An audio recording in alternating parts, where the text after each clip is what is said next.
Mardibalio dimanapun kalian berada. Kembali lagi tentunya di acara Tanya-Tanya Dokter. Bersama saya dengan Avelini Maya yang akan memandu acara kali ini. Kali ini kita akan membahas tentang gangguan pendengaran akibat kebisingan yang akan disampaikan langsung oleh Dr. Suwardi, spesialis THT BKL. Beliau merupakan dokter spesialis telinga hidung tenggorokan, bedah kepala leher yang saat ini berpraktek di Rumah Sakit Mardibalio Metro. Tanpa perlu lama-lama lagi, yuk kita langsung tanya-tanya mengenai gangguan dengar akibat bising. Selamat siang Dr. Suwardi. Ya, selamat siang Mbak. Selamat siang Sobat Mardi. Pada siang hari ini kita senang sekali bisa berjumpa. Terima kasih dokter sudah meluangkan waktunya hari ini ya dok. Ya. Gimana kabar dokter hari ini? Alhamdulillah sehat ya. Siang-siang walaupun siang kita masih semangat. Okay. Ya. Hari ini kita akan membahas mengenai gangguan pendengaran akibat kebisingan ya dok. Ya. Yang karena pas kemarin bertepatan tanggal 24 April bertepatan dengan Hari Sadaran Bising Sedunia. Ya, Hari Sadar Bising Dunia ini jadiin hari yang memang diperingati secara internasional karena sangat penting ini ya. Baik, kita langsung beranjak saja ke pertanyaan ya dok. Oke. Sebenarnya apa sih dok yang dimaksud dengan gangguan pendengaran akibat kebisingan? Ya, jadi gini sebelum Sobat Mardi dan semuanya, sebelum kita masuk ke apa sih sebenarnya gangguan pendengaran akibat bising, sebenarnya pendengaran kita itu sangat vital dalam kehidupan kita sehari-hari. Makanya di situ ada peringatan sadar bising sedunia karena akibat dari bising ini sangat fatal pada pendengaran. Jadi apa sih yang dimaksud dengan gangguan pendengaran akibat bising adalah penurunan kualitas pendengaran yang diakibatkan adanya suatu paparan daripada bising yang mengakibatkan pada seseorang yang terpapar pendengaran itu menjadi pendengarannya lebih menurun. Nah, ini dalam istilah medisnya itu kita sebut dengan NIHL ya, Noise Induced Hearing Loss. Nah, itu memang suatu masalah yang dianggap sebagai masalah utama di dunia karena memang mempunyai efek yang sangat fatal apabila seseorang terpapar bising tanpa mengetahui efek yang akan timbul. Seperti itu ya dok. Ya. Lalu apa saja sih dok yang menyebabkan gangguan pendengaran akibat kebisingan itu?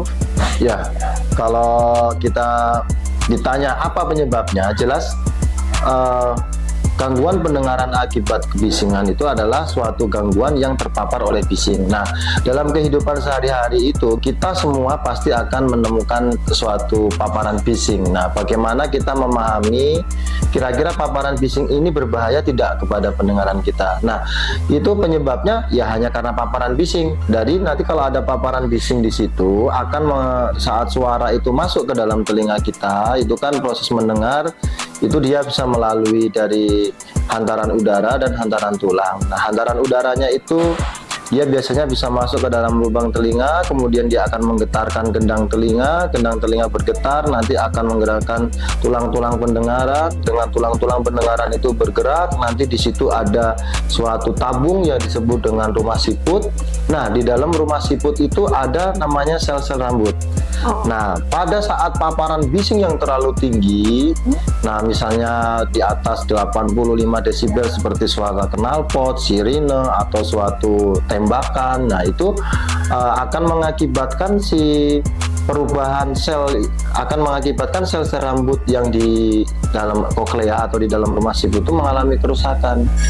Jadi kalau mengalami kerusakan, otomatis transmisi perubahan energi suara menjadi energi listrik yang akan diteruskan ke saraf pusat itu akan terganggu.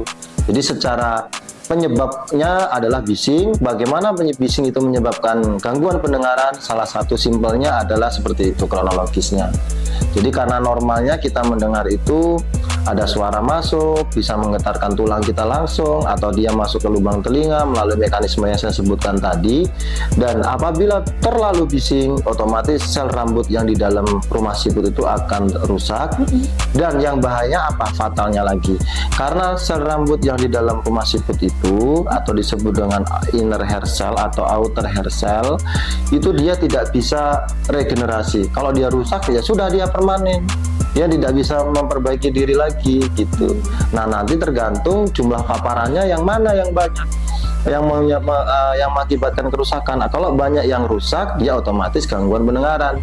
Tapi kalau dia masih banyak yang normal daripada yang rusak, sel-sel rambutnya tadi, dia masih bisa mendengar seperti itu. Oh begitu. Ya, seperti itu kurang lebih ya. Sungguh sangat jelas sekali Ya. paparan yang dijelaskan oleh Dokter Suwardi. Kemudian pertanyaannya selanjutnya ya dok, apa saja sih gejala yang dirasakan oleh seseorang yang memiliki gangguan pendengaran akibat kebisingan ini? Nah, ini memang sering nih kadang-kadang orang kita nggak memahami gitu ya. Ada beberapa keluhan yang mungkin akan menjadi suatu mengarah kepada ini karena gangguan pendengaran. Secara pasti karena bising. Secara pasti adalah ada riwayat kontak dengan bising. Itu pasti. Misalnya pekerja, kemudian pekerja yang di sound system seperti itu, atau pekerja di suatu mesin pabrik. Nah, seperti itu pasti dia harus ada pencetusnya dulu bising. Kemudian kalau dia baru mengeluh, telinganya berdengung, kemudian dia semakin lama kok mendengar semakin kurang jelas, kemudian telinga terasa kayak penuh gitu. Kemudian kadang-kadang ya pasien itu nggak nyaman di suasana rame, dia tidak bisa mendengarkan suara dengan frekuensi atau nada yang tinggi seperti kicauan burung. Dia nggak nyaman kalau ada suara kicauan burung itu kan nyaring tinggi nadanya, nah dia nggak nyaman. Hati-hati itu kalau nanti ada gejala-gejala seperti itu, terlebih dia ada riwayat terpapar bising. Nah, itu harus kita waspadai. Segera datang, periksakan. Nah, gitu. Ya. Lalu dok, bagaimana cara mengatasi gangguan pendengaran akibat kebisingan itu dok? Ya, ini sebenarnya suatu runtutan ya harusnya dari awal. Karena memang gangguan pendengaran akibat bising ini akan berakibat fatal. Secara terminologi dia akan dibagi menjadi dua. Ada yang bersifat temporary atau sesaat, tapi ada juga yang permanen. Nah, tapi mostly kebanyakan pasien itu kalau terpapar dengan yang terus-menerus itu akan jadi permanen, sehingga ini yang harus kita pahami. Pertama, untuk menghindarinya, kita harus pahami sumber-sumber bising itu mana yang mengakibatkan akan berdampak pada gangguan pendengaran. Nah, salah satunya misalnya gini, sebagaimana kita ketahui kita ngobrol biasa begini, ini frekuensinya sekitar 60 sampai 70 desibel. Kalau kita kan normalnya mendengar itu manusia normal itu sekitar 25 sampai 30 desibel itu normalnya pendengaran.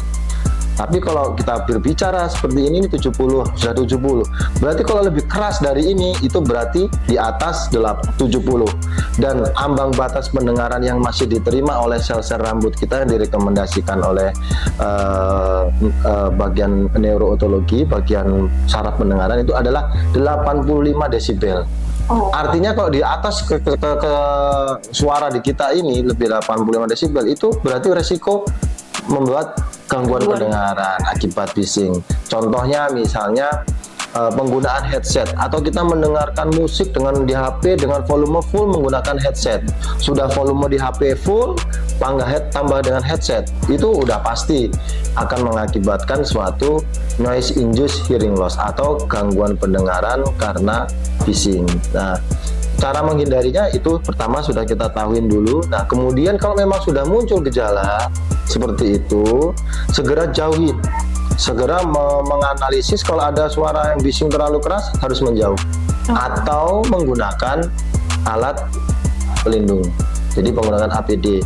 APD-nya itu banyak itu di pasaran, kalau misalnya itu pakai headphone itu akan menggunakan penutup earplug untuk orang di toko-toko olahraga itu pun ada. Jadi intinya kenali sumber bising yang menyebabkan resiko terjadinya gangguan pendengaran. Kemudian yang kedua, setelah kita kenali, menganalisis, segera kita jauhi atau kita hindari, semaksimal mungkin kita bisa hindari sumber bising tersebut. Dan yang ketiga, kita menggunakan alat pelindung kalau memang kita harus bekerja di tempat tersebut. Kemudian kita harus evaluasi rutin. Nah, kita evaluasi rutin, nanti kalau apakah jangan sampai terlambat. Seperti itu. Mungkin itu sih ya, sahabat Mardi semuanya. Baiklah, satu lagi pertanyaan dok. Iya, silakan. Jika sudah ada yang terkena gangguan pendengaran akibat kebisingan ini dok, apakah masih bisa disembuhkan dok? Ya, ini penting ini ya. Ini poin yang paling penting adalah di sini, karena kebanyakan pasien-pasien atau penderita gangguan pendengaran ini selalu bertanya, dok, apakah saya bisa sembuh? Apakah saya bisa sembuh? Itu pasti. Karena rasa denging dan pendengaran yang menurun itu sangat mengganggu. Jadi sebenarnya kita akan menganalisis terlebih dahulu. Kalau nanti misalnya ada pasien dengan keluhan seperti itu, kita akan lakukan pemeriksaan secara komprehensif dulu.